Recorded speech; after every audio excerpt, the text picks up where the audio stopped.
Hey, what's up, peeps? This is the Green Beanie, the gnarliest cooking vlog around.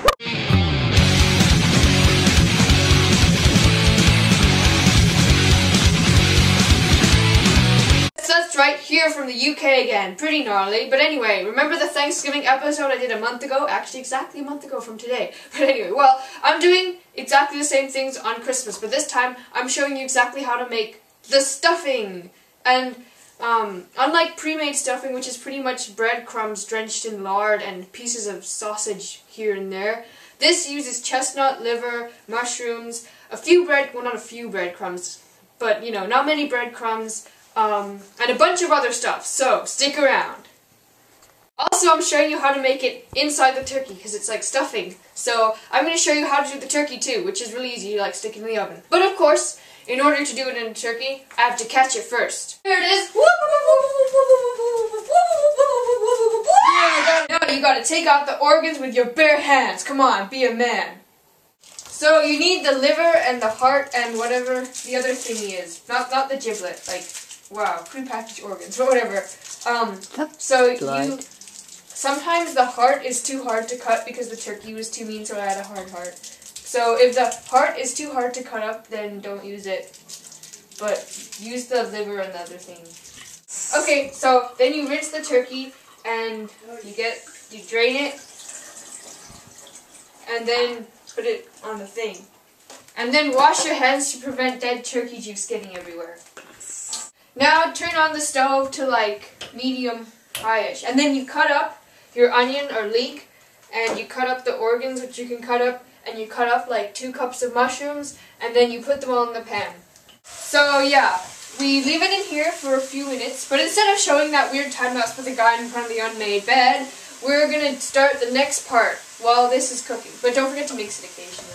So you need some sausage meat, about 4 ounces. And because sausages are usually full of like lard and stuff like that, I'm going to take some of this ground meat and use a food processor to make it even more ground. Now you take about half a tin of chestnut puree and you like super mix it in with the sausage meat. Mix it like it was something that needed a lot of mixing. Oops, no, we're not whiskey. So then you add that mixture to the pan and you mix it up. Mix it like it was something that needed a lot of mixing. Then you chop up like 2 or 3 stalks of celery and a few pieces of relatively lean bacon. And you add that too. And then you add like a cup of breadcrumbs to bind the mixture and some parsley.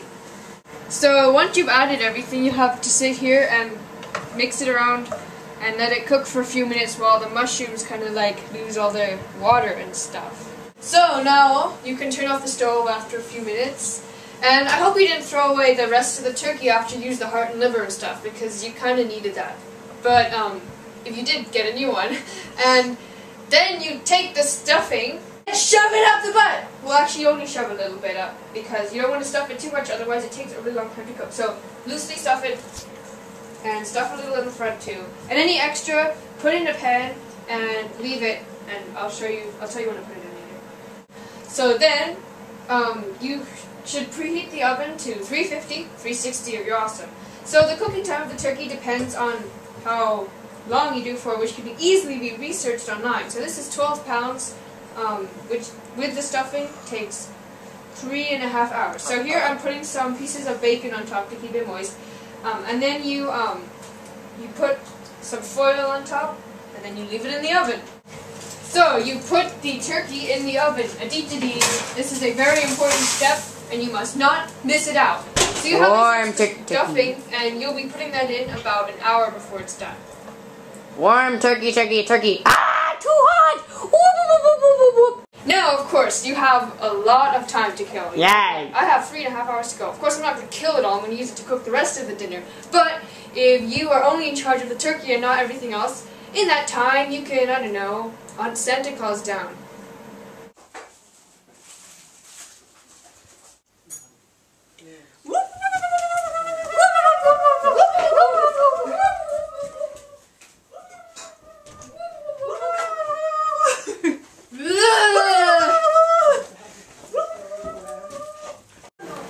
So, after the time which it took for the turkey to cook, you should test if it's cooked or not.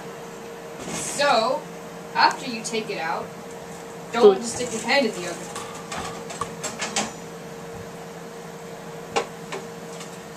After you take it out, can you see it? Yeah, I can see it. You poke it with something sharp, like a fork.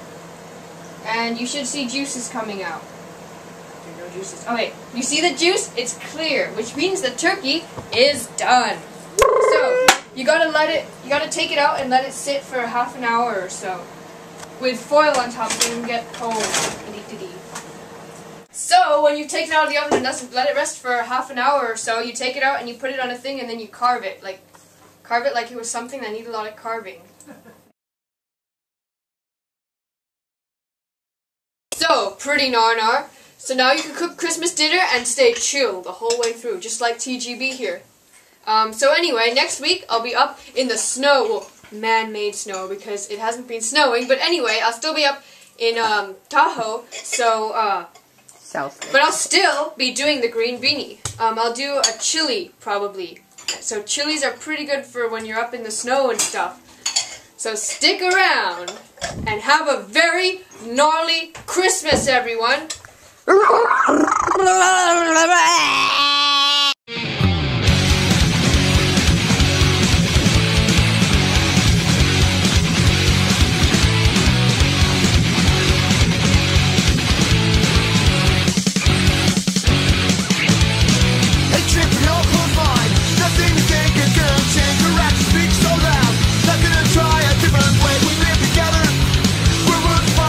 So when you carve it, you take the limbs off first.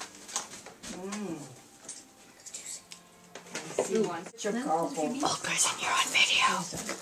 You might have to start taking out the greens and things. No, but I eat the greens and things. The night, you know. I like turkey. Turkey, yummy, yum. I like turkey.